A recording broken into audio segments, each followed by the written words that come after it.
Hoy estamos comenzando un programa que tenía hacía mucho tiempo el deseo de hacerlo. No sé cuántos de ustedes recuerdan que hace como 3 o 4 años hicimos una campaña evangelística basada en el libro de Daniel. ¿Lo recuerdan? Estuvimos 2 semanas predicando acerca de Daniel. Y desde entonces me había hecho la promesa y conversé con algunos hermanos para entonces completarlo y hacer la de Apocalipsis. Y algunos recuerdan eso también. Tenemos que completarlo porque Daniel no puede estar completo sin Apocalipsis. Lamento mucho que no pueda disponer de 2 semanas para hacerlo. Solamente tenemos esta semana y Apocalipsis no se agota jamás en una semana.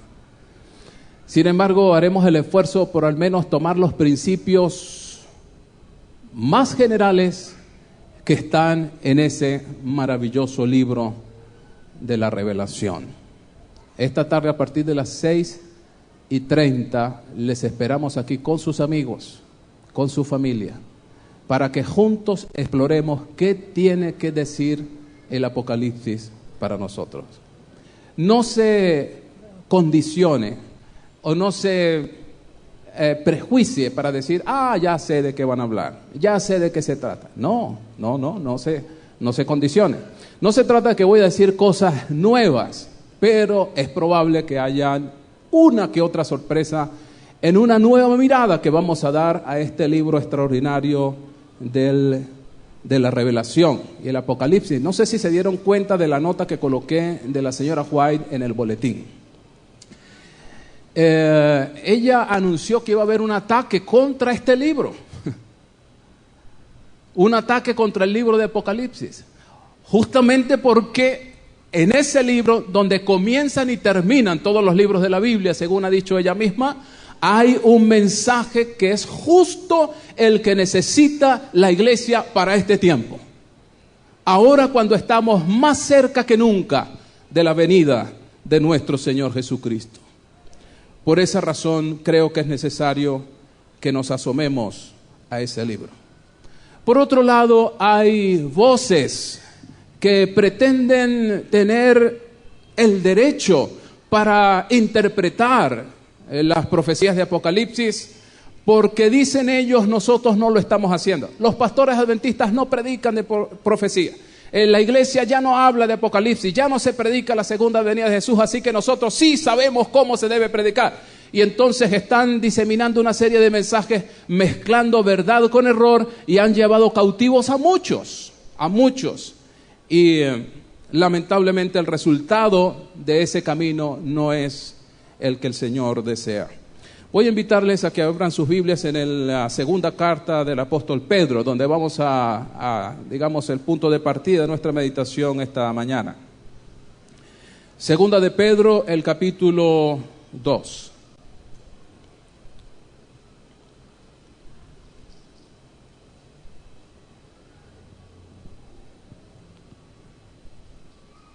Vamos a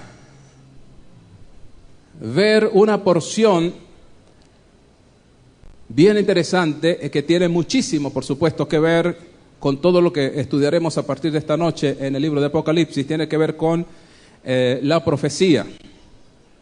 El versículo 16 dice el apóstol Pedro: porque no os hemos dado a conocer el poder y la venida de nuestro Señor Jesucristo, siguiendo fábulas artificiosas o artificialmente compuestas, sino como habiendo visto con nuestros propios ojos su majestad, pues cuando Él recibió de Dios Padre honra y gloria, le fue enviada desde la magnífica gloria una voz que decía: este es mi Hijo amado, en el cual tengo complacencia.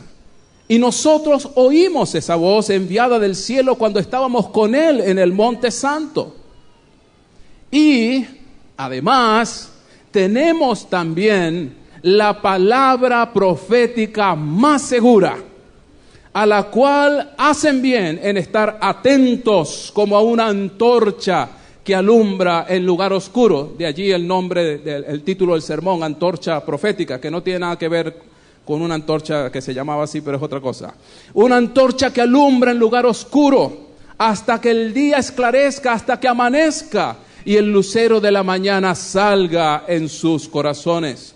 Entendiendo primero esto, que ninguna profecía de la Escritura es de interpretación privada, hablando de los escritores de la profecía, porque nunca la profecía fue traída por voluntad humana, sino que los santos hombres de Dios hablaron siendo guiados, siendo movidos, siendo dirigidos por el Espíritu Santo. Es la traducción más cercana a la palabra griega que aparece allí, feromenoi, que la mayoría de las versiones Reina 60 traduce como inspirados, pero no es la traducción más apegada a la palabra que originalmente escribió Pedro. Es más bien, no sé, seguramente algunas versiones más modernas de ustedes ya lo tienen de esa forma, movidos o guiados o dirigidos por el Espíritu Santo. ¿Cuál es el tema del apóstol Pedro aquí?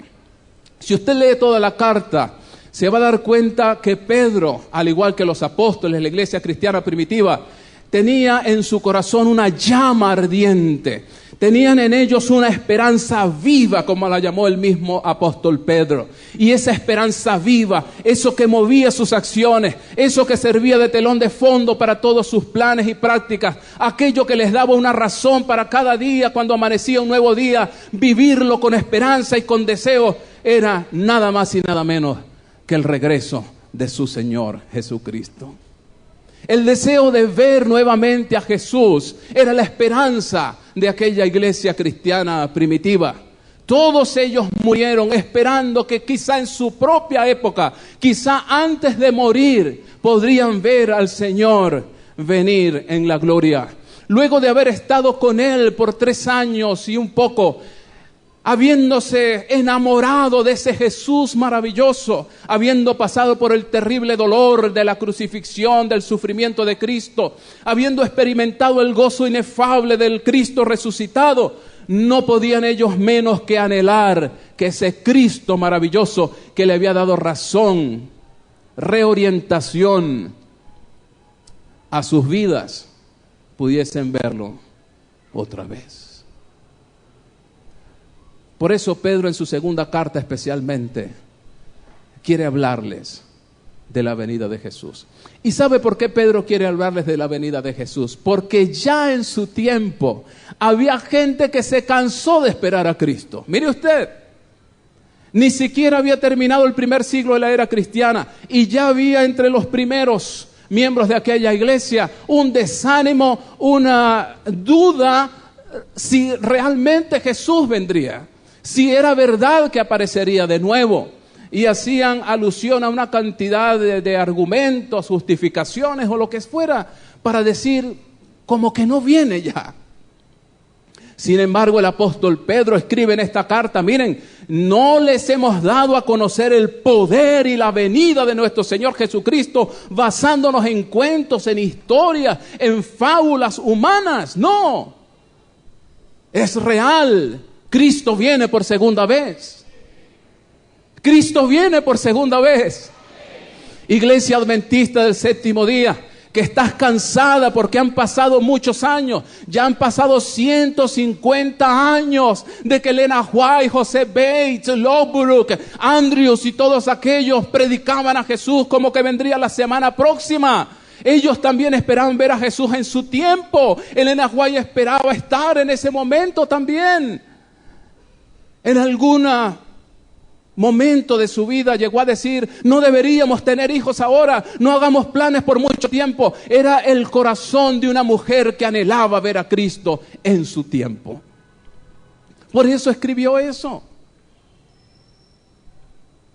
Y algunos lo toman descontextualizadamente para decir cualquier otra cosa, pero no era otra cosa que el anhelo del corazón de Elena de ver a Cristo venir en las nubes de los cielos. Querida iglesia, han pasado 150 años de aquella esperanza que nació en el corazón de aquel pequeño grupo, pero hoy, más que nunca, debemos reafirmar en nuestros corazones, Jesucristo viene por segunda vez.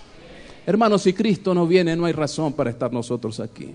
Si Jesús no viene por segunda vez, no tiene razón de ser nuestra fe. No tenemos por qué tener una iglesia adventista como esta. Podemos ir haciendo planes para acomodarnos en este planeta. Y saben, muchas denominaciones que alguna vez creyeron en esta bendita esperanza, hoy ya no lo creen. Y el capítulo 2 de Segunda de Pedro va a hablar de esos falsos profetas, falsos maestros que negarían al Cristo de la gloria. Porque justamente eso es lo que ya el Señor predijo que iba a suceder. Muchas iglesias hoy están procurando un mundo aquí, un mundo mejor aquí, un reino de Cristo aquí, un reino de los cielos aquí y ahora. Están predicando el humanismo como la filosofía que va a liberar al hombre de sus desgracias y miserias.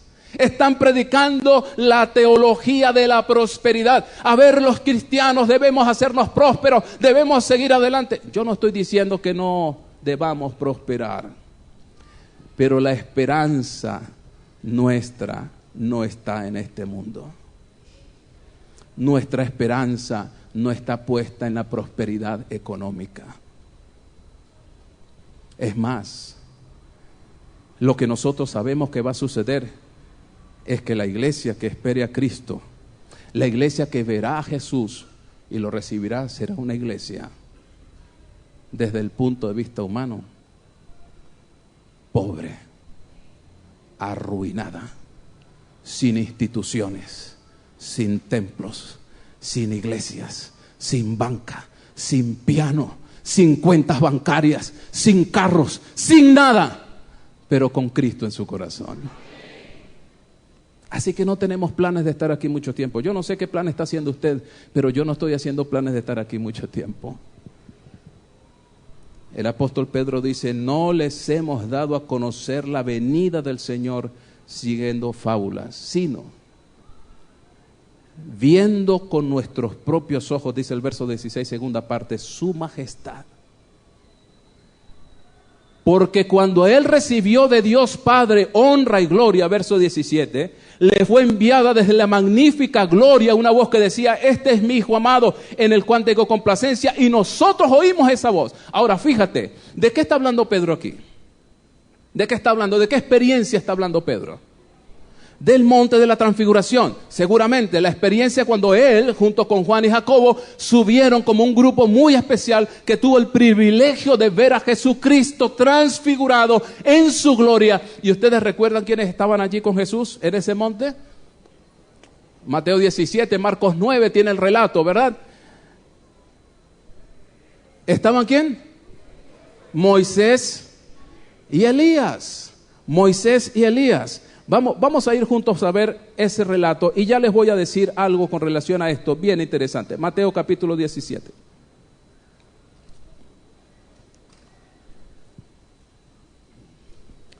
Mateo capítulo 17, fíjense en el verso 1 en adelante. 6 días después, Jesús tomó a Pedro, a Jacobo y a Juan su hermano y los llevó aparte a un monte alto. Y se transfiguró delante de ellos y resplandeció su rostro como el sol y sus vestidos se hicieron blancos como la luz. Cuando usted lee esa descripción de Cristo, ¿en qué otro lugar de la Biblia y solo en ese lugar se consigue una descripción de un Cristo glorioso como este? Claro, Apocalipsis capítulo 1. Así que Pedro, Jacobo y Juan estaban viendo anticipadamente lo que Juan vería de nuevo allá cerca del año 100 en la isla de Patmos. Vería a Cristo en su gloria. Su rostro resplandeciendo como el sol, sus vestidos blancos de la luz tan poderosa que emanaba del cuerpo glorioso de Jesús. Por un momento, la divinidad de Cristo traspasó hasta donde los discípulos lo podían ver, la humanidad que le encerraba, y entonces pudieron ver al Cristo de la gloria. No al Cristo sufriente, no al Cristo humillado, no al Cristo siervo, sino al Cristo glorioso. Y aquí les aparecieron Moisés y Elías hablando con él. Pregunto, ¿qué hablaban? ¿Qué hablaban? Aquí es donde nosotros, los adventistas, nos sentimos no orgullosos, pero francamente bendecidos.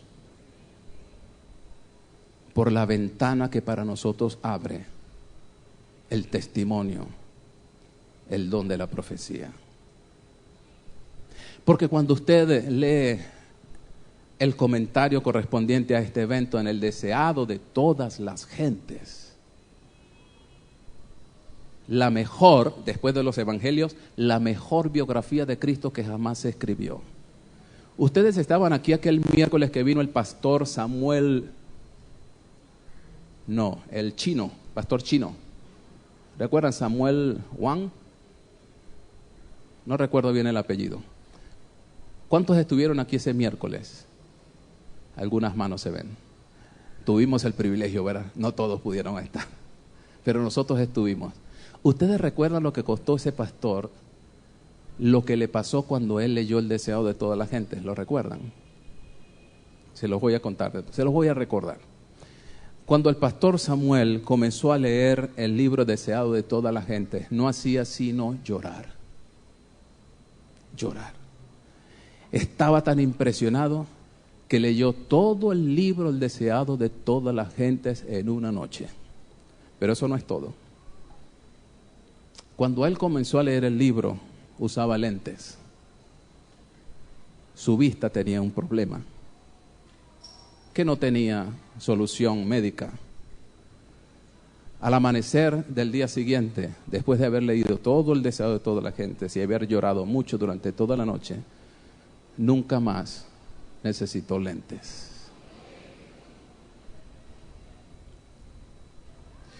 El pastor Samuel tuvo un encuentro con Jesús esa noche a través del deseado de todas las gentes. Si alguno aquí tiene dudas con relación a si Elena White es una sierva de Dios o no, yo le invito para que reconfirme su fe en el Señor y en los dones que Él le ha prestado a esta iglesia. El pastor Samuel recobró su visión por un milagro. Impresionado por ello, empezó a traducir él mismo el libro El deseado de todas las gentes al chino, ¿cómo se dice? Ayúdame, King, mandarín. Bueno, no recuerdo si fue el mandarín. ¿El otro cuál es? El cantonés. No recuerdo cuál de los dos, pero él quería que su pueblo chino conociera esta maravilla que había él descubierto en el deseado de todas las gentes. El que no tiene ese libro tiene que comprarlo, definitivamente tiene que comprarlo. Cuando yo fui al seminario a estudiar teología y vi esa materia, vida y enseñanza de Jesús con el pastor Taylor, uno de los libros, una de las lecturas que más me impactó mi corazón fue el deseado de todas las gentes. Toma tiempo esta tarde para leer lo que ella dice, qué pasó en el monte de la transfiguración, qué hablaron ellos ahí. Hablaron del plan de salvación, hablaron de la segunda venida de Cristo. Por eso están allí, ¿quiénes? Moisés y Elías. ¿Por qué está Moisés allí? Bueno, además de ser Moisés el gran fundador de la nación, el legislador, etcétera, etcétera, Moisés tuvo una experiencia interesante. Moisés fue rescatado de la muerte. Moisés murió, ¿verdad?, en un lugar que nunca se encontró. Pero el libro de Judas nos informa que Satanás peleó con Miguel el arcángel, que es otro nombre para Jesucristo, por el cuerpo de Moisés. Porque el Señor dijo, Moisés no estará más en la tierra, Moisés va a estar conmigo en el cielo. Y Satanás dijo, no tiene derecho a estar allí, no hay vía de salvación para él. Él no puede estar en el cielo. Así que créanme, cuando Jesús estaba por derramar su sangre en la cruz del Calvario y garantizar con eso nuestra salvación, uno de los que estaba temblando era Moisés. Porque su lugar, su permanencia en el cielo dependía de la victoria de Cristo en la cruz. Pero Dios dijo, no, Moisés va a estar conmigo.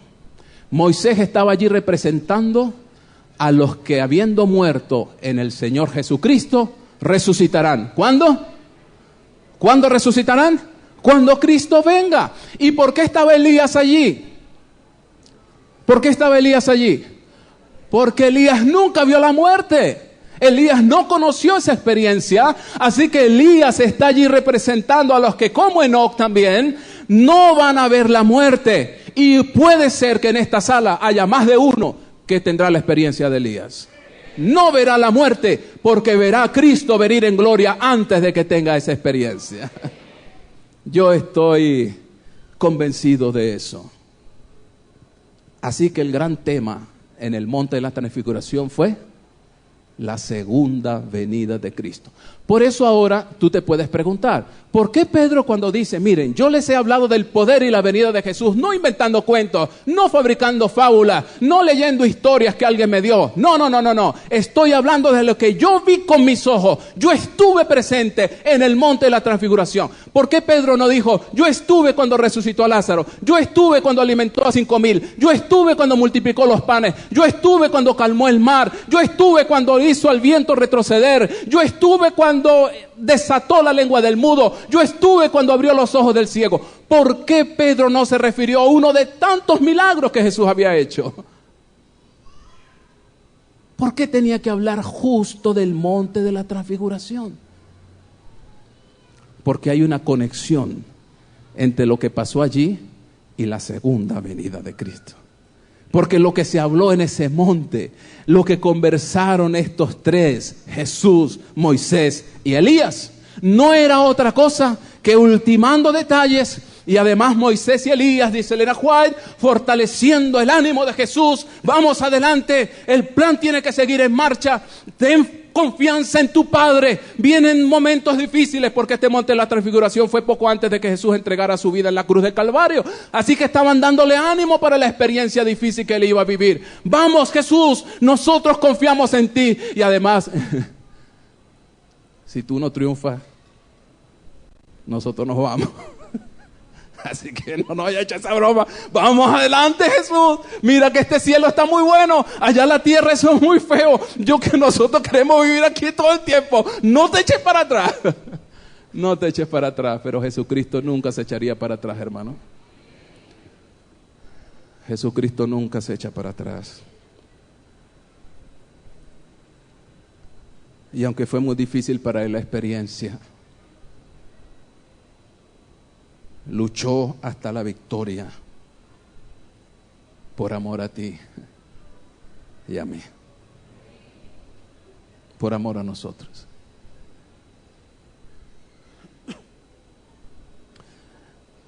Dice el apóstol Pedro, yo estuve ahí. Segunda de Pedro 1:18, nosotros oímos esa voz.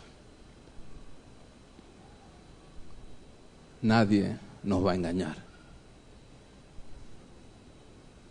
Nosotros estuvimos allí. Y sabemos que Cristo viene por segunda vez. Porque nosotros lo vimos. Es decir, el monte de la transfiguración es una representación a escala de la segunda venida de Cristo. ¿Captas la idea? ¿Sí me hago entender? Allí en el monte de la transfiguración está Cristo glorificado, tal como lo veremos cuando venga. Tal como lo veremos. Glorificado con su rostro resplandeciente como el sol, lleno de luz. Los resucitados y los trasladados a su lado. Pedro, lo que vio en ese monte, junto con Jacobo y Juan, fue la segunda venida de Cristo a escala. ¡Qué maravilla! ¡Qué glorioso eso! Pero, dice el versículo 19, sin embargo, tenemos la palabra profética más segura.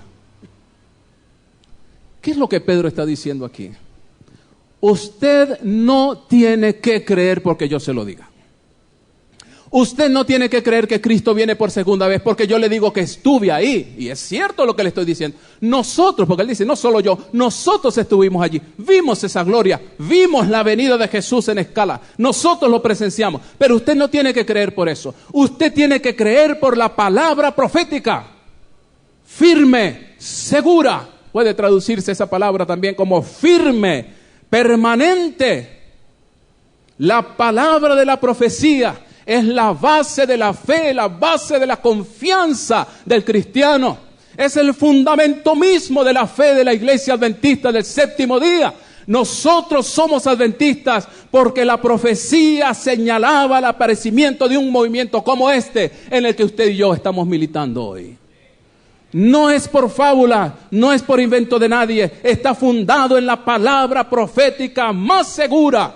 Es más segura que la experiencia de nadie, más seguro que el testimonio de nadie. Es bueno tener testimonios en la iglesia, deberíamos hacerlo más de lo que lo hacemos en realidad. Aquellos miércoles de oración y testimonio, hace tiempo que no lo hacemos. Incluso la sierva del Señor dice que los sábados debería haber también testimonios, especialmente de la obra misionera que hemos hecho en la semana. Sin embargo, el testimonio de los hermanos no está para fundar la fe de nadie. Usted no tiene que afirmar la confianza en Dios por el testimonio de otro que se pare aquí. Usted tiene que fundar su fe y su confianza en el Señor por la palabra. Por la palabra. La palabra profética más segura, dice el apóstol, a la cual hacen bien en estar, ¿cómo? Atentos, prevenidos, interesados, juiciosamente, disciplinadamente, estudiando, revisando, leyendo y con ello afirmando nuestra experiencia cristiana. La razón por la cual muchos duermen, bueno, algunos que están durmiendo a esta hora es quizá porque no han desayunado, pero la razón por la que duermen espiritualmente es porque no tienen experiencia con la palabra de Dios. No conocen al Señor por su propia cuenta. Algunos, el único alimento espiritual que tienen durante toda la semana es este que están recibiendo ahora. La palabra del predicador. Es todo lo que sostiene su experiencia. Otros tienen fundada su experiencia solo en los sermones que bajan de internet o los CDs que repartieron por allí. Otro, no estoy hablando de los que reparte aquí la Iglesia del Paraíso, los de aquí son muy buenos. Pero hay, son productos nuestros, ¿verdad? Pero hay cualquier cosa circulando por allí. Cualquier cosa, ¿sí o no? Y hay hermanos que esa es su única experiencia, Juan. No tienen experiencia con el Señor, no han luchado con un pasaje, no han batallado con la Escritura para tratar de comprenderlo. Un poquito aquí, un poquito allá, un texto aquí, un texto más allá. Y luego de hacer esa experiencia, consultar con los hermanos, consultar con el anciano, consultar con el pastor, consultar con hermanos de experiencia. Miren, tengo problema con este pasaje, ¿qué querrá decir? Vamos a ver, arrodillémonos. ¿Cómo lo hicieron los primeros adventistas, José Luis? ¿Cómo lo hicieron? Tal cual, noches enteras de rodillas delante de la palabra, pidiendo luz, pidiendo claridad. Señor, ayúdanos a entender. No entendemos, no podemos avanzar. Vamos a orar. Y en esa actitud lo sorprendía la madrugada. Esas eran las vigilias de los adventistas. No las vigilias que a veces hacemos nosotros forzada. Pasa el chocolate, pasa no sé qué para ver si aguanto. Pásame la galleta. Y entonces ahí está la gente a las 2, 3 de la mañana con los ojos por allá no sé dónde. Y usted viene en la madrugada, ya cuando termina, salen los cuerpos zombies, despeinados. Las vigilias de ellos no eran programadas. Nadie decía, hoy vamos a amanecer estudiando la Biblia. No. Era, vamos a estudiar la Biblia. Y el hambre, el deseo de conocer los llevaba a olvidarse del sueño, del hambre. Ahí no había chocolatico, ahí no había nada. Era estudio de la palabra de Dios. Y así lo sorprendía la madrugada. ¿Por qué no seguimos? Bueno, es que estamos cansados, el cuerpo no aguanta. Bueno, nos reunimos esta tarde, vamos a seguir estudiando. Hermanos, el reavivamiento y la reforma solo será el resultado de la oración y un regreso a la palabra de Dios. Es por eso que nuestro pastor Wilson está llamando a la iglesia a reavivarse por su palabra. Pero usted no se conforme con leer el capítulo del día, lo cual es lo menos que podríamos hacer. Pero esperamos que eso despierte en usted la sed y el hambre de la palabra de Dios. Es la palabra profética más segura. Estemos atentos a ella como una antorcha que alumbra en lugar oscuro. La palabra profética es una antorcha que alumbra. Pero fíjate qué interesante, el tema aquí es la luz, ¿verdad? ¿Te diste cuenta? Hasta que el día esclarezca. ¿Qué viene cuando el día amanece? ¿Qué viene? La luz.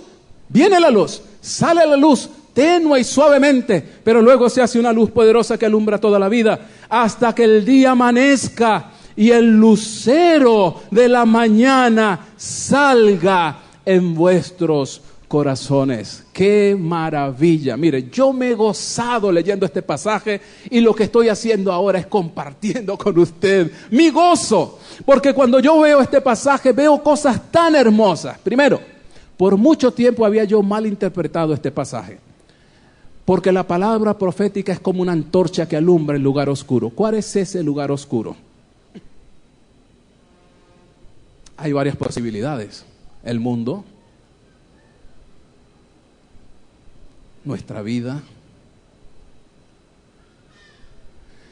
Pero cuando usted lee el pasaje completo y dice, hasta que el lucero de la mañana salga en sus corazones, ¿cuál es ese lugar oscuro?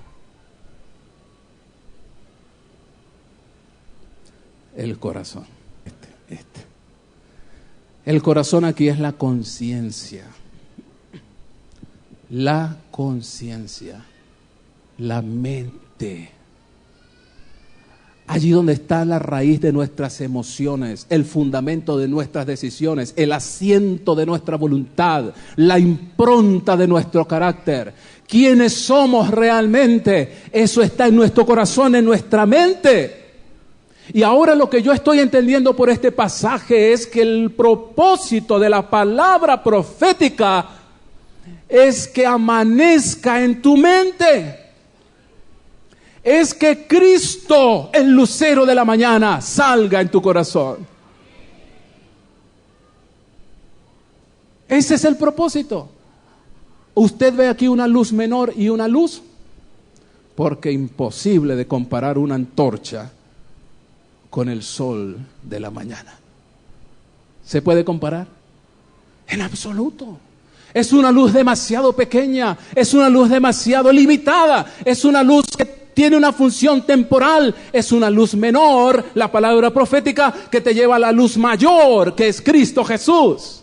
El propósito de la profecía, hermano, no es asustar a nadie, aunque hay un dragón muy feo en la propaganda de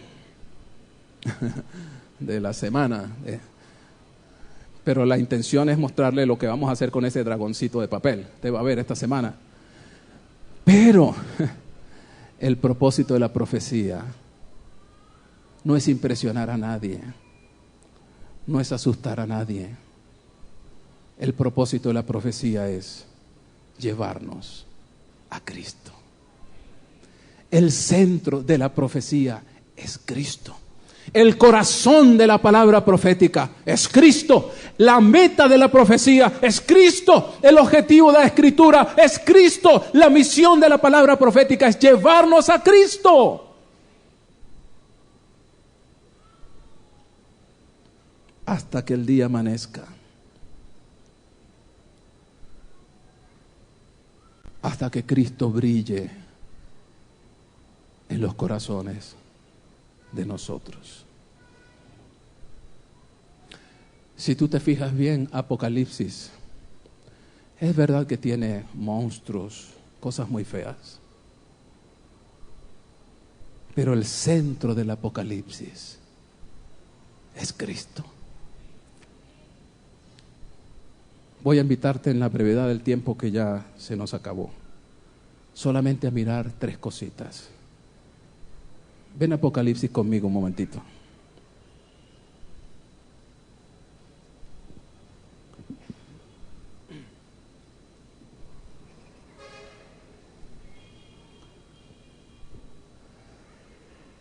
La primera visión.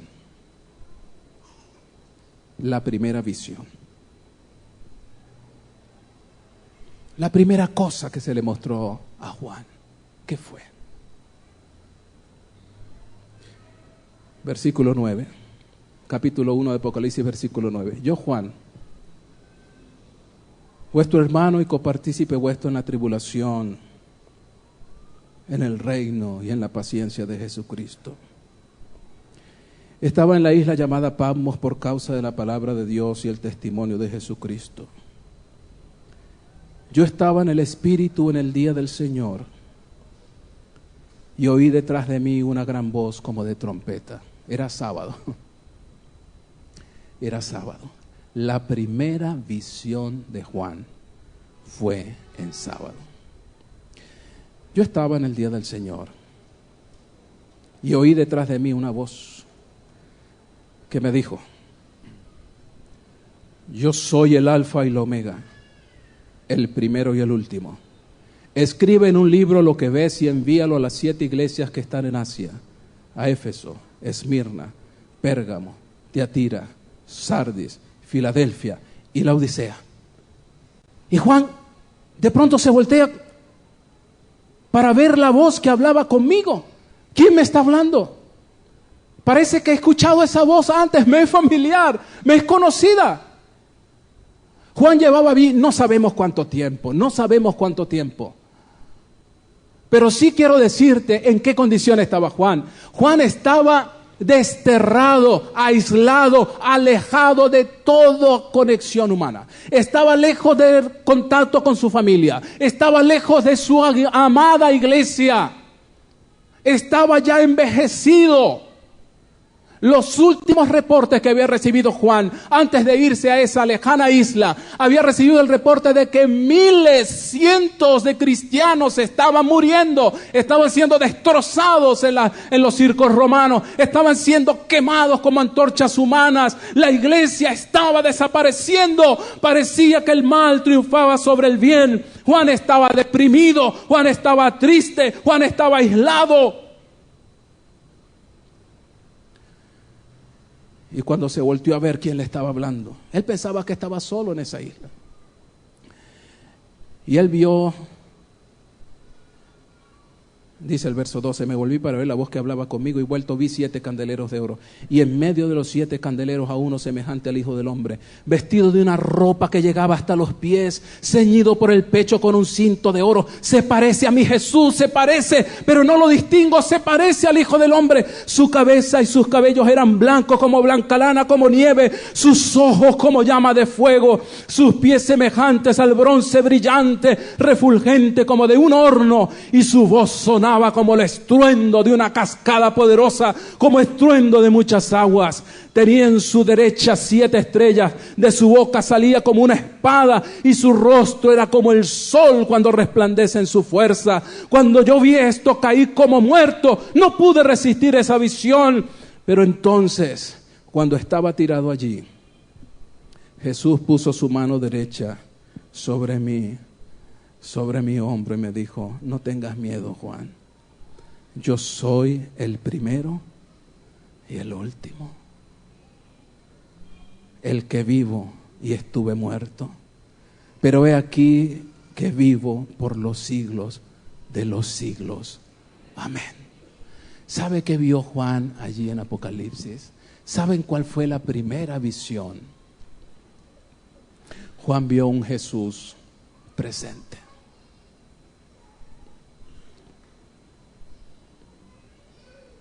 ¿Un Jesús cómo? Presente.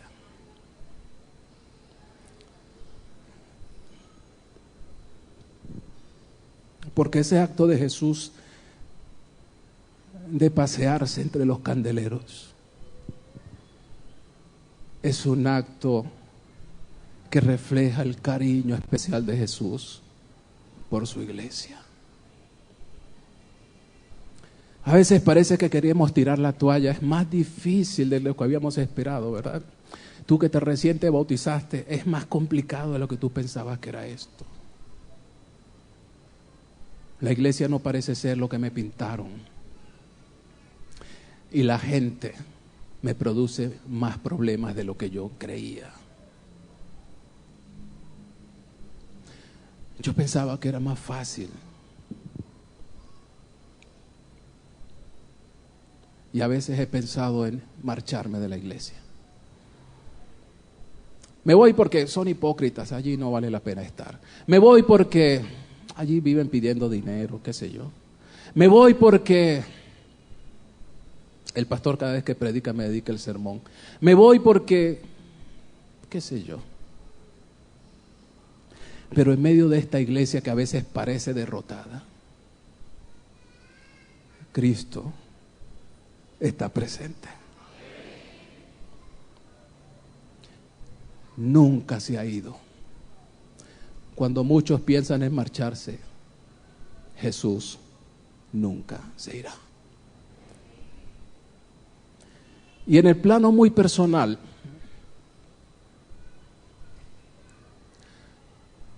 cuando tú estás llorando, tu duelo, tu pérdida, tu fracaso, tu pecado, tu carencia de tantas cosas. Apocalipsis te recuerda que Cristo está presente. Y en algún momento te hará sentir su mano sobre su hombro. Para algunos ha sido tan real que lo han sentido físicamente. Me lo han dicho, pastor, yo sentí una mano que se puso sobre mi hombro. Es tan real. No tengas miedo, Juan. ¿Pensaste que estaba solo en esta isla? Yo estoy aquí. Yo estoy aquí. ¿Tú piensas que estás solo en la isla de tu vida?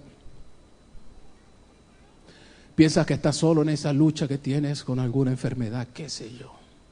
Con ese vicio, ese mal hábito, ese pecado, qué sé yo, con ese carácter que no te deja. ¿Piensas que estás solo o sola en tus batallas personales? Yo quiero invitarte para que revisemos juntos la palabra profética más segura, que como antorcha va a alumbrar ese lugar oscuro de tu corazón, hasta hacer que en tu propia vida el día amanezca y el lucero de la mañana salga en tu corazón. Mira lo que dice Apocalipsis 22.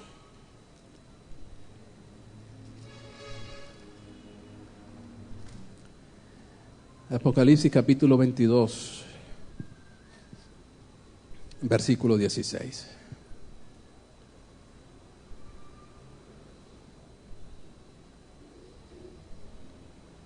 Yo Jesús, he enviado mi ángel para darles testimonio de estas cosas en las iglesias. Yo soy la raíz y el linaje de David. Yo soy la estrella resplandeciente de la mañana. Yo soy ese lucero de la mañana de que habló Pedro. Yo soy el corazón de la profecía. Yo soy el que ilumina tu vida, que ahora puede estar en la oscuridad más grande. Yo soy la estrella que ilumina tu presente y tu futuro.